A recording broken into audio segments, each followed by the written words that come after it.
Hello everyone, welcome to Digital Ships webinar, which is already the 12th edition in a row this autumn.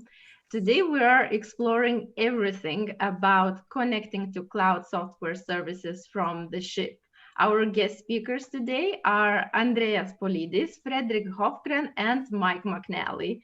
Very soon you will hear their discussion around 4 questions that we shared with them in advance. GT Maritime is our partner and sponsor of this webinar. And now I'm passing on to Carl, the founding editor of Digital Ship, to get started the discussion. Okay, thank you, Vida. So what we want to do today is explore and unpack the challenges involved for connecting to cloud services on ships and what you should do and what you shouldn't do and how to decide what to do and how to make it easier.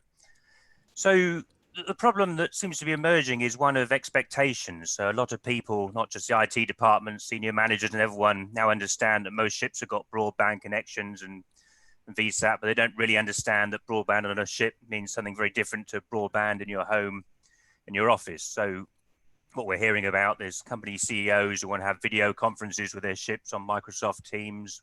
There's lots of seafarers wanting to watch TikTok, and people get very frustrated trying to use software from the ship where you access a sort of web-based software where you've got to sort of click something and response comes in, you know, something that will work fine in the office, but doesn't work on a ship when you've got to wait a couple of seconds for the data to go to the satellite and back. So we can be IT professionals and we can say, look, you've only got 128 kilobits a second. That's different to the 2 megabits a second you've got at home, and you're sharing it with more people, and you've got equipment that wants to communicate in the latency. We can also try to explain that, but also as IT people, we want to make sure people can get the value they want and do what they want to do with the cloud services. And some of it is very useful. So for example, the cybersecurity services, which analyze data, looking at it from both ends so that all the data traffic is going through some cloud hosting provider. That's incredibly useful. Shipping companies have said that watching a video from the company CEO is very useful in motivating in a difficult period. There's a lot of people want to put the sensor data on cloud services. So it's all very useful stuff. But we've got to be very careful what we're doing. We don't want to necessarily want a very close integration with the ships and the external networks because of cybersecurity problems. And another issue is we probably want to have software that's designed for use on ships. We probably want to be avoiding this mass market software that's not designed for ships. So these are the issues we're going to be getting into more depth with. So our 3 speakers, so we have Andreas Polidis, who's the IT advisor with Ionic Shipping and CEO of a consultancy called The Advisors. So he's based in Glyfada, Athens. Ionic Shipping has 16 bulk carriers and 7 tankers. We have Fredrik Hofgren, who's a maritime infrastructure architect at Eckerö Group. So that provides passenger and car ferry services on the Gulf of Finland and cargo shipments between Finland, Sweden and the continent. And he's joining us from the Åland Islands between Sweden and Finland, which you might like to look up on a Google Maps sometime. And we have Mike McNally, who's the Global Commercial Director from GT Maritime, which is a satellite communications consultancy. So he's got a background working as a deck officer on tankers and offshore tugs. Then he ran a commercial fishing business, and he was designing database systems, and he's been working in maritime software and communications since 1991, including with MMS, Globe Wireless, Inmarsat and Telemore Marlink. So GT Maritime is based in the UK, but Mike is joining us from Sugarland in Texas, where it's 4 o'clock in the morning. So the structure, we don't have any presentations. We've got some 4 questions we've set up, and then after that, we'll open up the discussion. And so please send all the questions you can think of on the Zoom question and answers and rank everybody's questions so we tackle the right ones. So now I'd like to invite Vida to roll our opening video. Thank you. Data communication on ships has progressed from telex over radio to WebEx over satellite in a relatively short time. More recently, an exponential growth of data exchange on ships has become essential to increasing efficiency and meeting regulatory requirements. At the same time, the increased global adoption of cloud-based data services has transformed the IT infrastructure of businesses, great and small. It seems natural that the maritime industry should take full advantage of this trend and integrate cloud computing into the maritime environment. Connecting to cloud data services makes sense. However, vessel operators need to consider what solution they use and the impact these have on reliability and cybersecurity. Bandwidth management, what solution to choose, and threats from viruses and malware are just some of the challenges which the maritime industry need to overcome, along with the task of integrating it all. There are widespread misunderstandings about what is and isn't possible. So, how do you make ship-to-shore data communication with cloud services work in practice? Data communication on ship. So we've got the 4 questions we're going to discuss. First of all, how are we seeing the evolution of cloud-based solutions in maritime? Secondly, the challenges of mass market offerings in mixed communication services environments like we have on ship. Thirdly, the cybersecurity concerns which we get with cloud services. And fourthly, the where we see things going with mass market and maritime specific software going into the future. So we'll start off with the first question. So Vida, do you want to run the animation? How are you seeing the evolution of cloud-based solutions in maritime? So maybe we'll go to Fredrik to give a couple of minutes on that one first, shall we? Thank you. Well, basically, I see it. Maritime cloud follows the cloud trend in general, I'd say. I mean, more and more cloud provided solutions available to the maritime industry.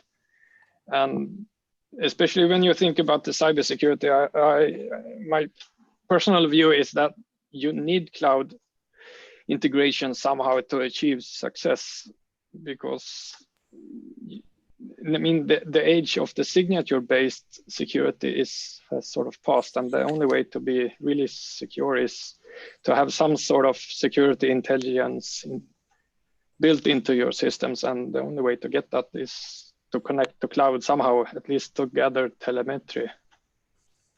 Oh, should we go to Mike? Yes, well, obviously, providers using the cloud can achieve much higher reliability and scalability because the cloud offers them a solution to both of those problems. But none of that extra security and resilience is automatic. You know, your provider needs to take planning and consistent management of that cloud resource. It's simply a resource. You know, also, you know, the maritime industry has always believed in a belts and braces kind of an approach. So cloud on its own, which, you know, requires a very specific type of solution for communications, is not always sufficient, especially in critical applications where you need any particular time. The applications that we prefer to provide would be one that uses the cloud for all its efficiency, but also combines that with localized options so that you have both a continuity and expanded options. How are you seeing the evolution of cloud solutions in maritime happening? Well, there is definitely an evolution on the cloud, and but I don't think that this evolution is focused mainly on the maritime. I think that the cloud gave the opportunity to many companies or vendors to develop their own systems and take advantage of the cloud. However, the cloud as a technology relies on the fact that you will always be connected. Otherwise, there's no meaning of the cloud infrastructure. So I think that, yes, it did give some opportunities to vendors to develop their own solutions and at the back end take advantage of the cloud. But still, I think that there is a lot of miles to cover before there is a one-way solution for the maritime. Definitely, it can be used. It can provide, let's say, opportunities in terms of cybersecurity. I agree with that. I also agree that it may provide some solutions in data transfer that does not necessarily require real-time connection. But when it comes to real-time connection and constant connectivity, I think that the vendor is the one that is going to make the difference by developing something that will overcome every barriers that the cloud infrastructure has in terms of for the maritime industry. Oh, okay. Right, do you want to roll the next animation?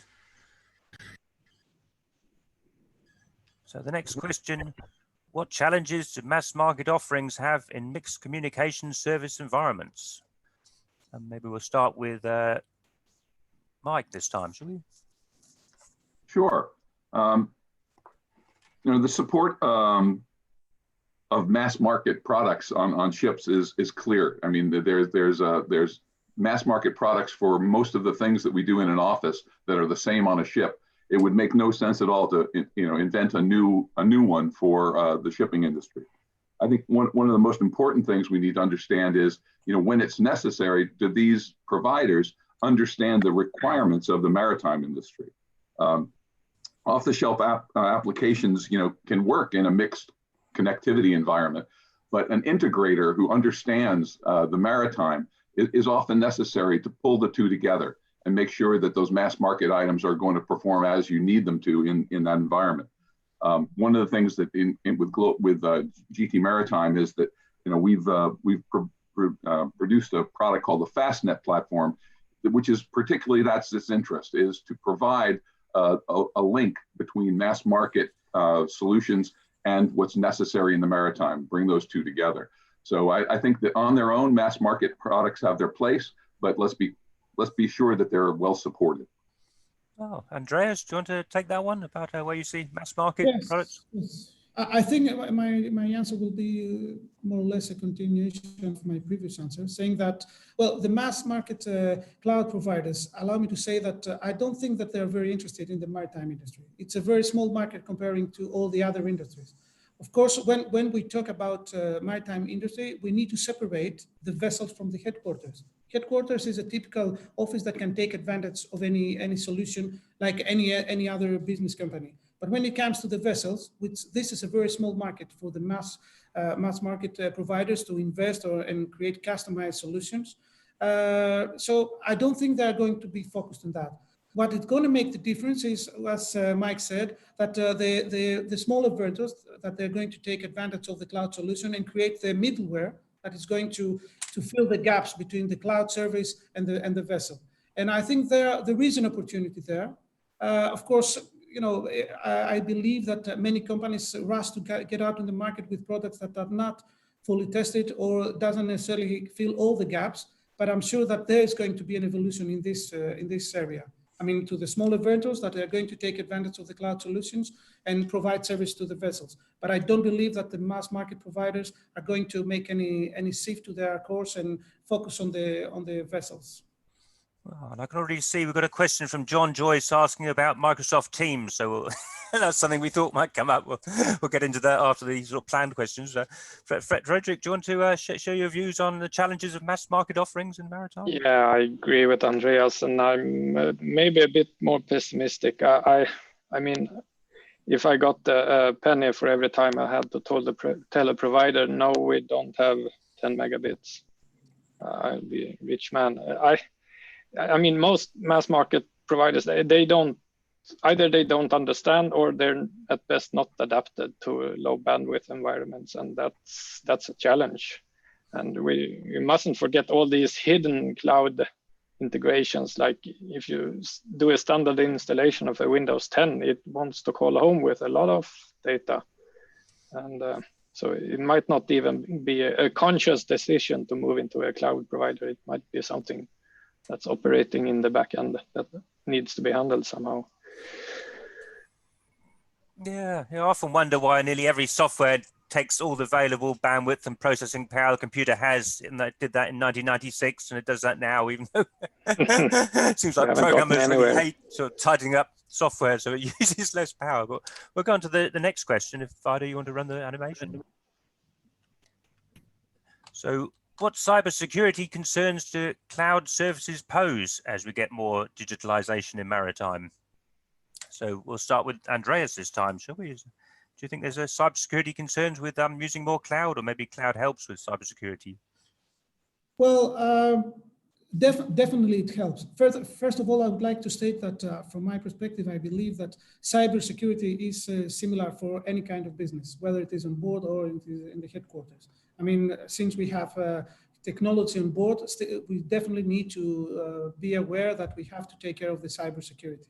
So cloud service can help in this direction, but again, not by itself alone. But I mean, by implementing a cloud solution, cybersecurity doesn't necessarily mean that it solves the problem, because as we already said, it is a matter of connectivity. However, having the cloud as a service give you some redundancies, provide you with some solution that probably won't be able to implement on board.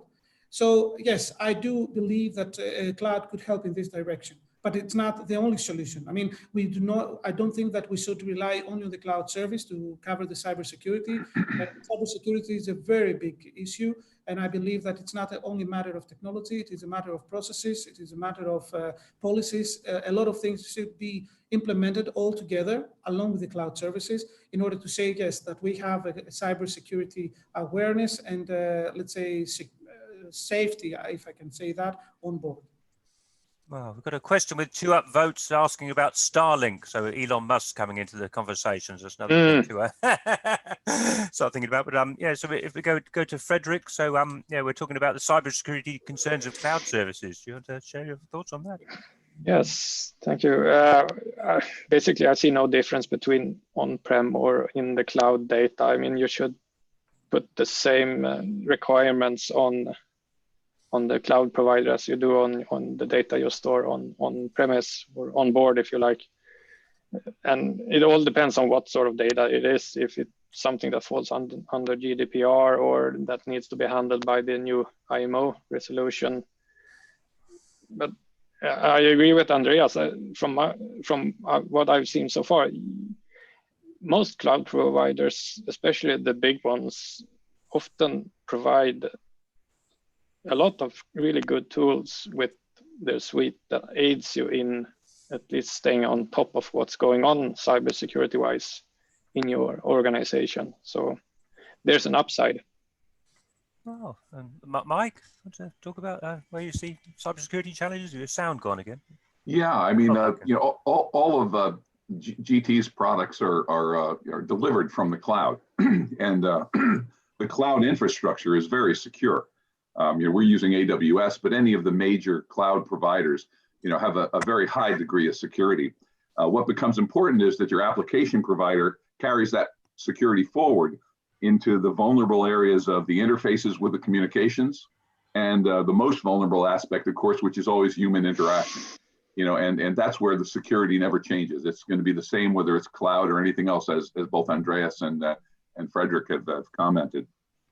I will say though that, you know, cloud integration, when you take a cloud integration and you start to put all of the company's office systems on board a ship and you all share a common network, you know, using the cloud in that way, I think raises the risk of cyber attack. The attack surface expands exponentially when you do that.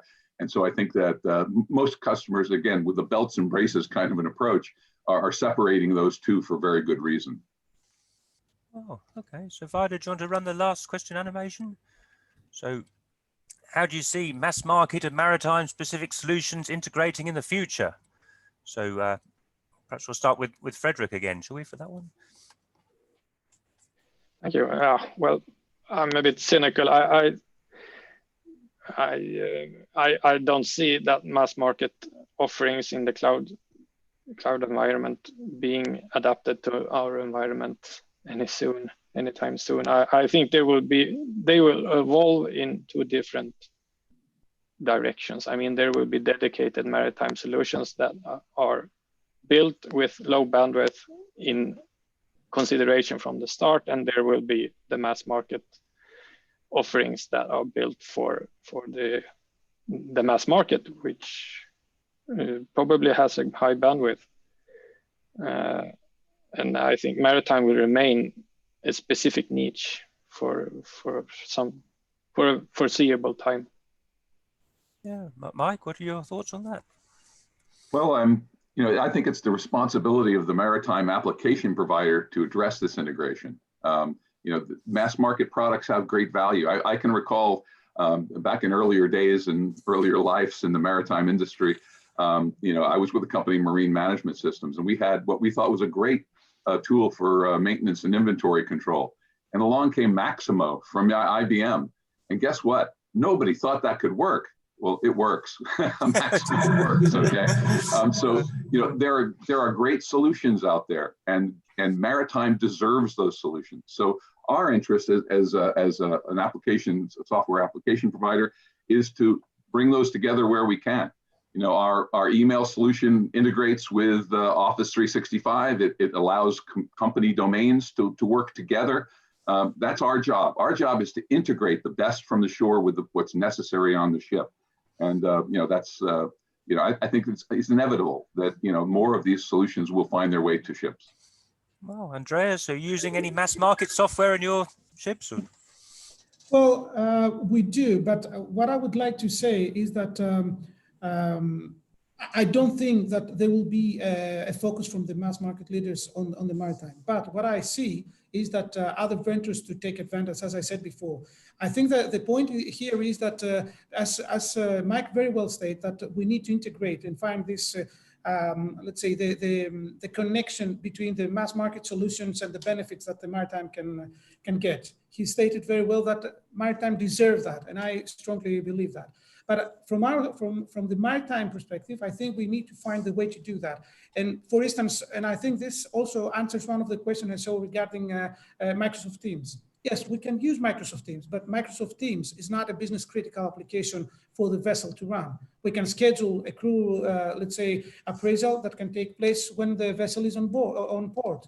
Or we can, there are solutions related to 4G and LTE that can have a coverage over of 70 miles. So yes, we can plan to use Microsoft Teams on specific time and period where the vessels have enough bandwidth. Doesn't mean that we need to have Microsoft Teams available at any given time. So, but as I said, Microsoft Teams is not going to be a business critical application. Coming back to the question, I would say that yes, we need to find the right, let's say, balance between what is critical and should be placed on the cloud, or if it can be placed on the cloud, and what is not critical, but it is beneficial to the vessel in maritime and can also be used from the cloud, but on specific, let's say, either location or on a specific schedule or on specific requirements. So I think we need to find this balance. I don't believe that cloud fits all and it can go to the vessel as it is, but I believe that it is an evolution that we definitely need to take into consideration and take the maximum out of it, because as Mike said, the maritime industry deserves that and they should not be left behind. And in closing, I would like to say that it is the last couple of years that I see that the maritime industry is actually changing. Up to now, I believe that it was left behind in terms of technology. And the fact that the cloud came up, I think it's one of the reasons that maritime industry start thinking of changing. Of course, maybe, you know, as I said, maybe the cloud is not the only solution, but it was the one that initiated these changes in the maritime industry. Start thinking that, we have a solution somewhere in the cloud, maybe we can use that rather than implementing all by ourselves, which might be more costly or more complicated to do. So I think that the cloud gave the initiation to the industry to start thinking of new technologies. And I think this is going to continue. But I don't know what is going to be the, how much this cloud solution will be used by the maritime. Oh, that's very good. Okay, well, let's go to the question. So we've got 2 upvotes for the question on Starlink. I did look at it at Digital Ship a while ago and think there isn't enough information available yet to know what it can and can't offer to maritime. But I don't know if anybody has looked at Starlink and has any thoughts on what it can do so far. Well, it's a very interesting initiative, I'd say. Yeah, I think a lot of us got that far. The topology of Starlink, it's going to require to be within range of shore stations, and it's a low Earth orbiting satellite, so it's got, its footprint is limited. But just recently, I saw an article that Elon is applying it on his barges that where he lands his booster. So it's going to be functioning at sea. There was some question as to whether a stabilized antenna could be developed for it and how expensive that would be. But you know what? I don't want to bet against Elon Musk. No, never. Yeah. Well, I suppose it's still satellite communications. I guess it's turned into a commodity, really. I mean, there's lots of different options. It's maybe not such a breakthrough change, is it? I mean, I guess it's sort of still going to be fairly low latency because there's so much distance that the data has to go, isn't it? And I suppose, but it could be much faster, I guess, couldn't it? And it's mass market. It's not maritime specific. That's another thing, isn't it? Yeah. Okay. Well, we've also got 2 votes for this technical question about antivirus. So Nick Taylor says he's using Sophos and finds it quite cumbersome. Martin Patience says he's switching from Sophos to Defender. And Kirsty Williams is from GT Maritime. Do you want to? Anybody want to talk about what? Maybe Andreas. What's your thoughts on antivirus on board? Yeah, well, actually, yeah, if I'm allowed to answer this question, because we do use Sophos, so I have a personal experience on that. I would say that antivirus is one of the products or the solutions that definitely have been benefits of the VSAT connectivity, because up to now we were very concerned about the cost of the bandwidth in order to update the antivirus, something that it is necessary to be on board, and that is without any question.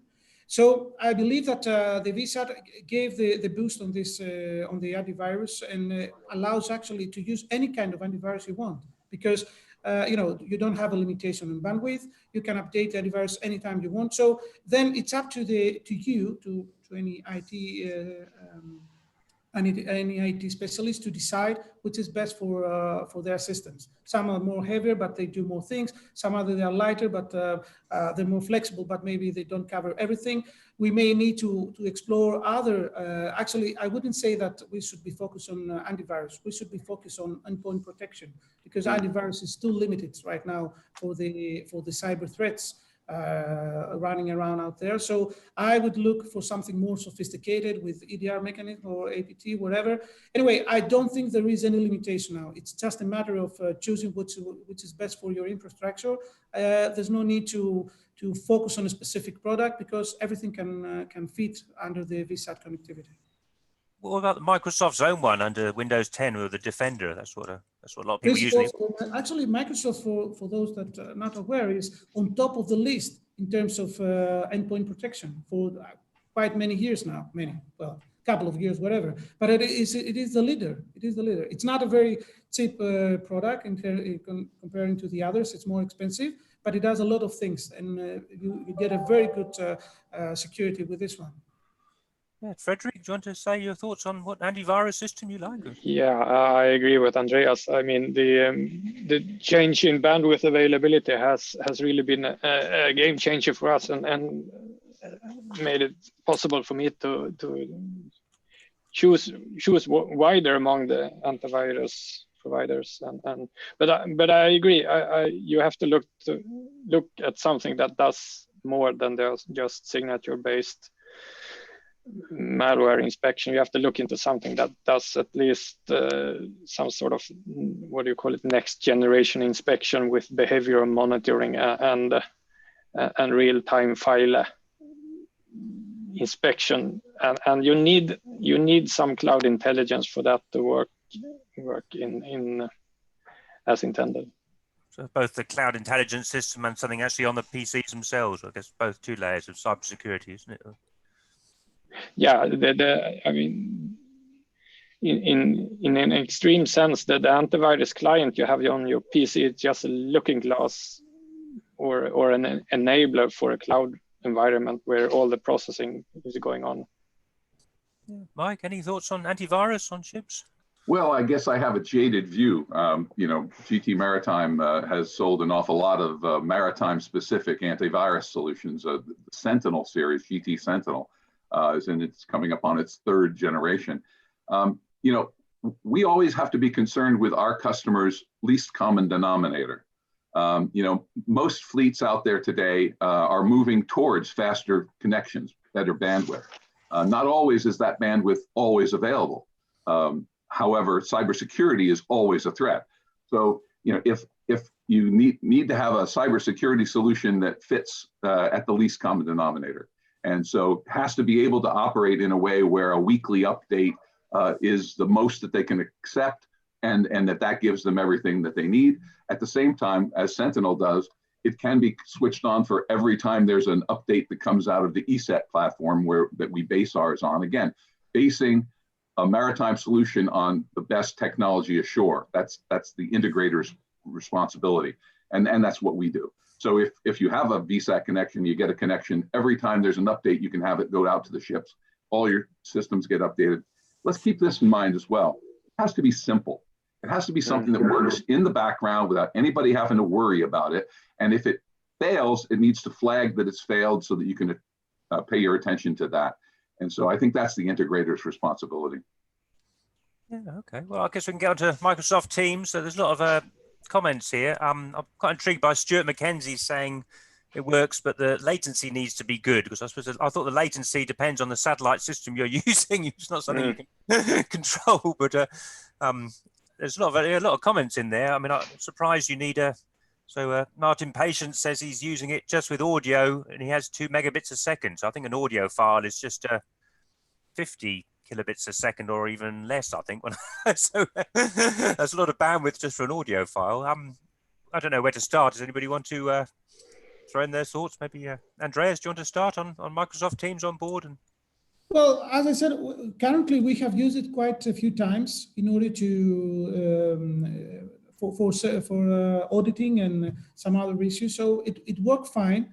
To be absolutely honest, some of the times we're on port. So we had a 3G connectivity, so I don't think it can be actually evaluated because it is a much faster connection. But as I said, I mean, yes, I don't think there is a specific, let's say, issue by using this application. But it depends on the infrastructure of the vessel, because we didn't make any point on that. But I have to state that I have seen companies investing properly on this connectivity, on the VSAT infrastructure. I have seen companies that investing based on the cheapest solution. So it has to do with, yes, VSAT is out there, but how you implement it on board is very important.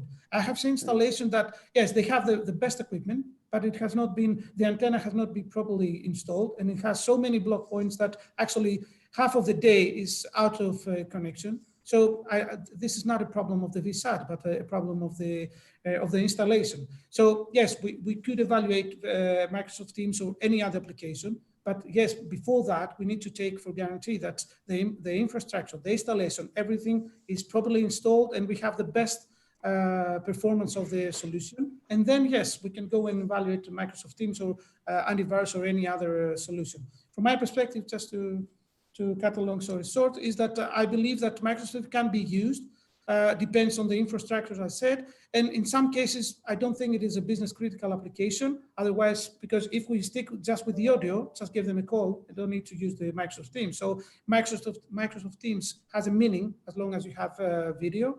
So it's not, from my perspective, a business critical application. So if for any reason can be used when the vessel is in range of LTE or 4G or any other fast connectivity.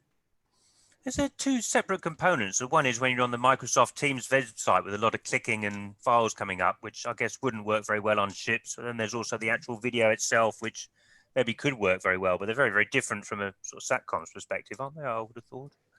Sorry, and allow me to say that I don't know if the question is a comparison between Microsoft Teams or Zoom or WebEx. I mean, if the question, if Microsoft Teams is more reliable or a better solution than any other conference tools, to be honest, I don't know. I mean, I haven't tested all the solutions on board to let you know.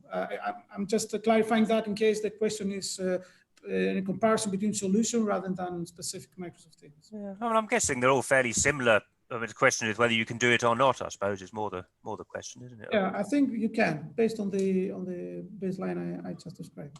Yeah. Fredrik, do you want to share your thoughts on video conferencing on board? Well, we're lucky to have a land-based infrastructure that transmit high bandwidth to most of our vessels. So we're sort of spoiled when it comes to conferencing using Teams. But on our cargo vessels, we have VSAT as the baseline with 4G on top. So from what I've seen so far, our users are having it as a chat tool and audio conferencing. But from what I've heard, it works fine for them. Yeah, Mike, do you want to share your thoughts?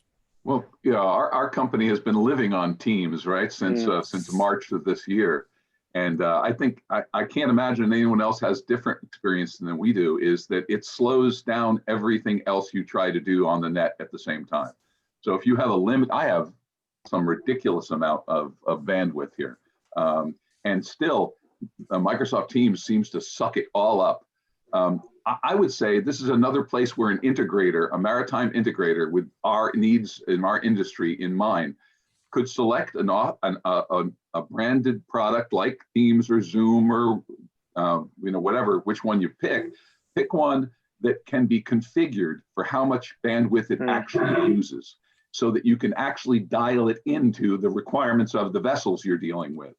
I've got customers who've done very successful broadcast meetings on Teams to their ships. One-way video conference is a lot different than what we're doing right now in this session. So again, we don't do it, but I'm saying, some maritime integrator could probably spend a little time and figure this out, and it could help the whole maritime industry. I think John Joyce has a follow-up question there. What aspects of Teams are they using? Is it the all functions? But I think you were talking about in the office use of Teams rather than on the ship there, aren't you? Or are they using the chat or audio only? You see John Joyce's questions on the bottom of the.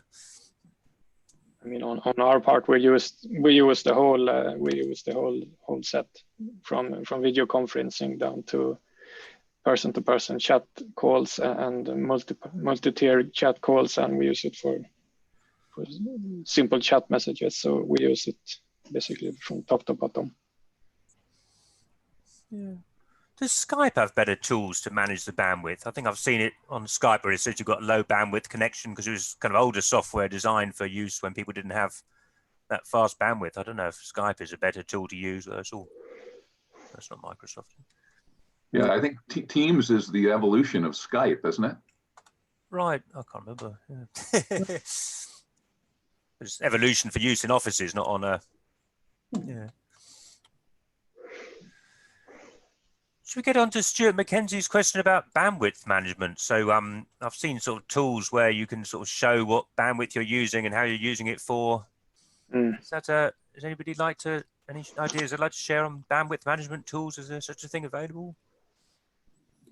Well, I would say my personal opinion on this one. I think that, bandwidth management, when it comes to so low bandwidth, I don't know if it's actually make any significant difference. I mean, from my perspective, bandwidth management has a meaning when you have an adequate bandwidth and you want to share it or control it in any way. So from my perspective, the most important thing is that you definitely have a system on board that will control the bandwidth. More like cutting down whatever it's not needed or focusing only on the business critical application. But I don't really see a very big benefit from bandwidth control system. Well, this is my personal approach. To be absolutely honest, I don't have the experience of using different bandwidth control systems so as to share with you any real data. But so far, with the approach I just described, we see a very good result. We see very good results on vessels. But as I said, it is a matter of policy. I mean, we close down everything. We have specific solutions, specific application running. We monitor the bandwidth for this application, but it's very dedicated and specific rather than a general bandwidth control system. And how much bandwidth are we typically talking about? Is it 256 or 2 megabits per second? Well, we have 256 and 512, but I allow me to say again that these figures are a little bit relative because it depends where you are, depends on the weather. There are so many factors that affect the actual bandwidth that I don't know if we can actually take a figure and work on that. This is the best scenario, and we definitely have this in mind when we design something, but we also have to have in mind the worst scenario when you design something. We don't want a solution to operate when it's at the best performance, and when it comes to a lower bandwidth or lower performance, nothing is working. So if it works for the lower performance, it would work much better on the higher performance. So this is the way we approach any implementation. Oh, okay. Should we ever go to this top question about latency data? Maybe Mike, as a technical question, maybe more for you. And I think it's really linked to the physics of the data going to the satellite and back, which is longer for Inmarsat than Iridium, isn't it? But do you have data about what the latency is on Inmarsat and Iridium and 4G? Well, when I was at Globe Wireless, we were working with both Inmarsat and Iridium, and we were applying, our technology to it. What we saw was that the latency was typically the standard latency was longer going out to a geostationary satellite. There's just that speed of light thing that keeps getting in the way, and it gives you a latency that you can't avoid. But with Iridium, it was a matter of what route did it take across their mesh network to get to the Earth station and then get back to you. So we saw common latencies that were in the same range, even though the latency between the ship and the satellite might be lower. The endpoint latency varied and could be as bad or worse than Inmarsat at times. Reliability, what can you count on when you're structuring a system? You've got to go with your least common denominator. What works when everything is going a little against you, right? I just wanted to comment that on the last question, the issue about connectivity and whether you use bandwidth management. We've developed FastNet for that reason. Priority, optimization, and security, and applying it to every connection on the ship, so that if you have an engine manufacturer who wants data, rather than give them their own VPN, which has its own control of how much bandwidth it takes from you, unless you put bandwidth management in place, you need to control that. And so that's been our direction at GT.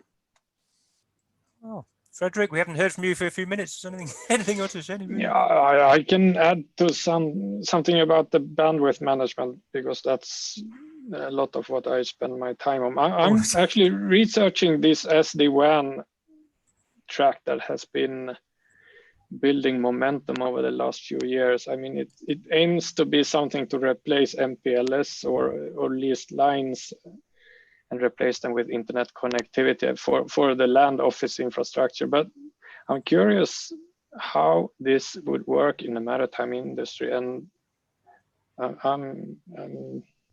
let's see what I've contacted a few vendors, and let's see what they have to offer. MPLS, multi-protocol label switching. That's yeah, it's basically if you set up a private cloud between offices, and it's usually pretty low bandwidth and expensive, and the movement now is to replace that with internet connectivity and multi-point VPNs, and you need some sort of supervisor on top of that to choose where traffic goes. And it's supposed to be cloud aware, so it's one of the main selling points is to optimize connectivity between the satellite offices and say Office 365. And yeah, I'd like to benchmark that towards a vessel that has like Andreas said, 512K bandwidth and sometimes a mobile connection. How does that technology perform? I don't know if ships need this close integration, is when the cybersecurity concerns get much bigger, isn't it? When you've got this sort of much deeper integration between the ship network and the shore system. Is that a concern, do you think? Yeah, I don't want to arrive at the scenario where a vessel can contact another vessel. That would not be, that's not how I design things today, but that must be part of the requirement. Oh. Should we go into Martin Mill's question about IoT? So I guess it evolved massive demand for sensors. We've been doing separate webinars on vessel performance monitoring, and it's just getting astonishing how fast this stuff is going and how much people want to track from the shore, and data they want to gather, and people gathering too much data and discussing about what data you need. And so I guess from a SATCOM perspective, it's quite a big burden on whatever system you've got, even if the data files are quite small. I don't know if Fredrik or Andreas, have you been involved in any vessel monitoring or sensor data? Yeah, I have been involved. You said Andreas, sorry? Wasn't you? Oh, Andreas or Fredrik. Okay, Andreas, go ahead. So start, thank you. Yes, I have been involved, not in an extensive way, but I believe that IoT is one of the technologies that really get benefit of the cloud solution. From my perspective, I think that everything that doesn't require a real-time connection, I mean, we don't care if the information from the sensor arrive to the cloud either now or in 10 minutes. It's not going to make a huge difference. Well, maybe some information are very important, but in general, when we're talking about sensors that get data out of the vessel regarding the engine or anything else, I think that the cloud gave a very good solution in that, in order to host all this information, all this a huge amount of data, which is not possible to host on board because you need infrastructure, a huge infrastructure, and you need maintenance, administration, and all this stuff. So IoT, I think, is one of the technologies that really get benefits of the cloud solutions. It can be easily implemented because you install the sensors and you just enable the connectivity with the cloud. You don't care about the real-time connection and how fast this data are going to be transferred to the cloud, and it gives you a very good information about, actually it provides you a flexible way of managing all these sensors from the cloud. So I believe that IoT is one of the technologies that is going to emerge in the maritime industry in the next years, and cloud is going to be a very strong part into that. Oh, Fredrik, do you have any thoughts about sensor over cloud? Yeah, we mustn't forget the IMO resolution when it comes to IoT. That's one of the main topics on my to-do list for the rest of the year, I guess. But otherwise, I'd say 2020 has been a rather big IoT year for my company. We've invested a lot of time and effort into, well, a lot of systems, because there's a cost saving opportunity and environmental saving opportunity with having this data sent to the office and allow it for optimization in every way you can get, either fuel economy or engine management or whatnot. Oh. It's an interesting question from Francis Aglen at the top here. So nobody's mentioned the cost of bandwidth so far, but I imagine if you're paying for VSAT, you pay a single fee for your 512. So you're not so worried about the cost, but also you've got to, well, I don't know. Does anybody want to talk about where the cost of bandwidth figures into all of this? Is it do you get a? Well, again, I guess I'll be the spokesman for the least common denominator. Okay, there are still a lot of ships that are on fleet broadband and on L-band systems that pay as you go, and fleet operators need to have solutions that work for all of their ships. So if you take a ship manager who doesn't have direct control over what has been put on board all the ships they manage, they need a solution that works from the bottom up, and you want to have one solution. Jess's point, on IoT, it's coming. It has to be supported. How are you going to support it on all these different platforms? Because that's where you gain your greatest advantage when you do it fleet wide. Again, here we are. I'm a bit of a commercial here, but I am the global commercial director, so I guess you got to expect that. Fastnet is directed at that very cause. Yeah. I'm guessing because if a CIO wants to make a broadband video to the ship, he doesn't want to get into deep conversations about packet speeds and things like that. He thinks of the IT department and stuff, but at the same time, if it's prohibitively expensive, then somebody's going to have to tell him, aren't they? I suppose is that a sort of discussions that are coming up a lot? Or it sounds like there aren't, because nobody's mentioned them that much. So. Yeah, okay. So we'll go to Alexandra Deleplanque. For Office 365, are you going for a full Office 365 infrastructure, or are we going to have a Exchange 2019 intermediate servers on vessels to reduce the bandwidth? Martin Patient says he has full Office 365 without any issues, but I think Martin Patient probably has a very, very high bandwidth level. I think is that what we infer from that? Is it? I guess it depends on the bandwidth you got. Is a simple answer, I suppose. Is it? Maybe Fredrik, do you want to have a go at that one? Yeah, and definitely it depends on the bandwidth and the expectation of the staff on board and how many endpoints you have on board. I mean, as Outlook, as the way you look, if you look at it as a user, I mean, if you have a cloud connection or if you have an on-premise Exchange mailbox, the only difference from the user perspective is whether or not it's connected and you send the email immediately. I mean, the user can have a cached mailbox and he or she doesn't receive any new email, but they can they can compose new emails and send them, and then they are sent away when the vessel has connectivity again. That would be the endpoint perspective, I'd say. But yeah, bandwidth it's an issue. Well, I mean, Andreas? if I wasn't recommending my own product, I'd recommend having the Exchange server on board the vessel, because, for instance, with our product, even though it's cloud-based delivery and the system's operated in the cloud, if you send a message from the master to the chief engineer, it doesn't have to go all the way ashore, be turned around by the cloud, and then sent back to the ship to reach the chief engineer. In our case, it's a direct connection between the chief engineer and the master, knowing that it's on board the ship. And if it has to go off, then obviously it's sent through the cloud. Yeah, there's a question from John Milne. I think he's addressing this to Martin Patient. How many users is the Office 365 set up with? I don't know what that 20481024 is. I don't know if anybody knows what. Okay. If I'm allowed, Carol, allow me to, if you don't mind, I would like to add something to the previous question regarding O365 and Exchange on board. Well, my belief is it's not a technical decision. It's the answer is not technical. I think the answer is more operational and let's say a matter of process, because having I have a company that is using only Office 365, which means that when they have connectivity, they can send and receive emails. If they don't, they can't do anything. So it is a matter of the operational approach, meaning that, okay, even if you have the Exchange on board, doesn't mean that if you don't have a connectivity, you're going to send an email. You may it may help that you can exchange emails with a first engineer, but actually you can't do anything other than wait until the signal is back. So implementing an Exchange server on board, which means requires infrastructure, requires administration, requires a lot of attention to keep it healthy.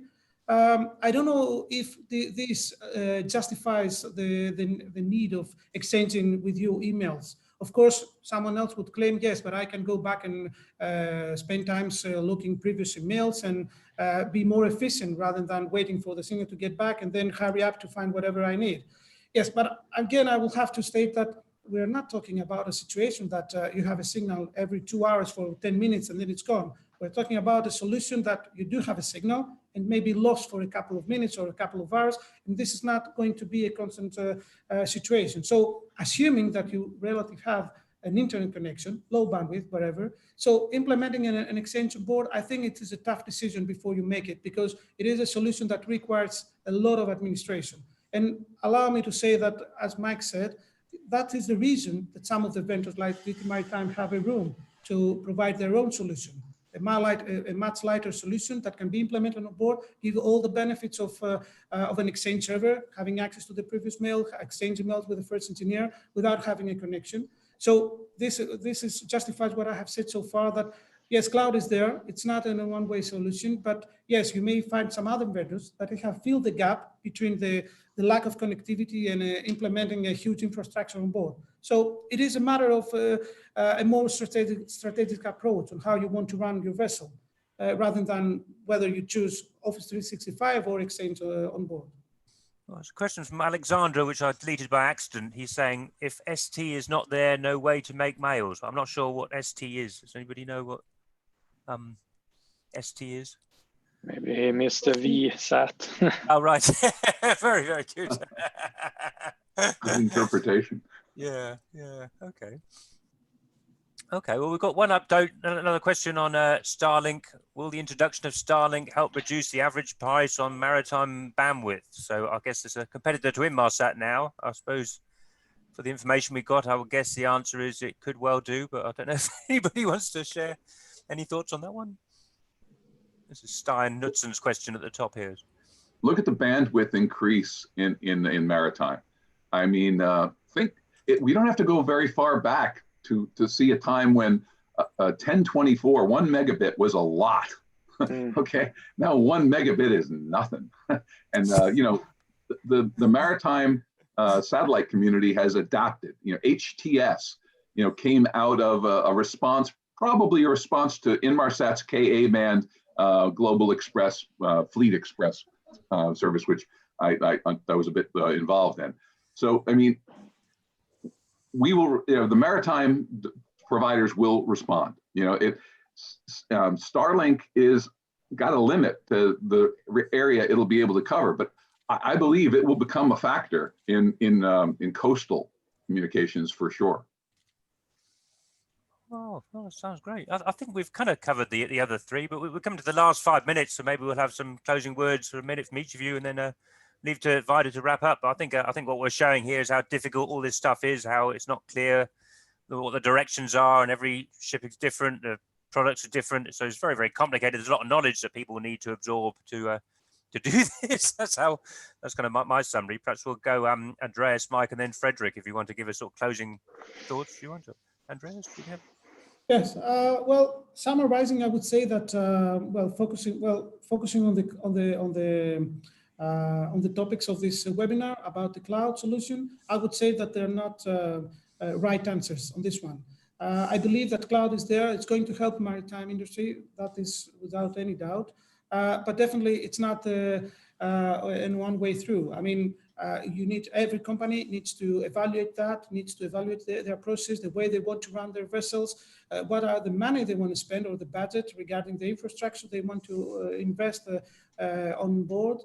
And that is the reason I believe that in some cases you need an expert or someone to guide you through. And that is the reason that we do have business to do, from my perspective, as Mike has a business to do regarding their products.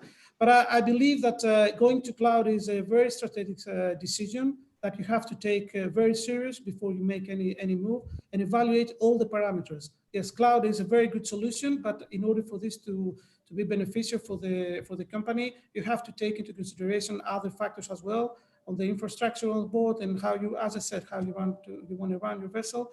And definitely, if you do take into consideration all these factors and reply honestly to these questions, then I'm sure that the cloud will be a very strong partner to your business. Yeah, Mike, do you want a minute for closing remarks? Sure. Well, I mean, there's no doubt that the cloud has to be a part of the solutions that serve the maritime industry, and on ships, no different. I would say that, you know, this is a very tough industry, and to make money in this industry, you have to be on top of things. You have to be innovative. You have to use the latest solutions available to you. As an application provider, we will try to continue to use those technologies to provide integrated solutions for the ships that work simply, securely, optimized. You know, that's our interest. So, you know, the cloud, yes, absolutely. But let's use it through somebody who can make it work for maritime. Well done. Fredrik, 1 minute to closing remarks. Oh, thank you. I sometimes get the feeling maritime is it's a slow player and a late player in the IT department, and that might be the case, but that doesn't mean we have to reinvent the wheel. I mean, other industries has been there before us and maybe, let's say, made a few mistakes along the way. Let's not repeat that. Oh, well, it's very interesting. I hope everybody's come at the end of this hour with knowing a lot more than we started with. I'll pass back to Vida to close things off. Thank you. Thank you very much for our speakers, Andreas, Fredrik, and Mike, for engaging in the discussion. Also, thanks to our sponsor, GT Maritime. Special thanks to their colleague, Alexandra colleagues, for making nice video material for today. And now, if you have a story to tell in a webinar, we hope you will reach out to us. And I'm inviting you to tune in back this Thursday if you're interested in how to improve charterer and ship owner interaction. And now Digital Ship is signing off. Take care. Bye. Oh, bye-bye. Thank you. Bye.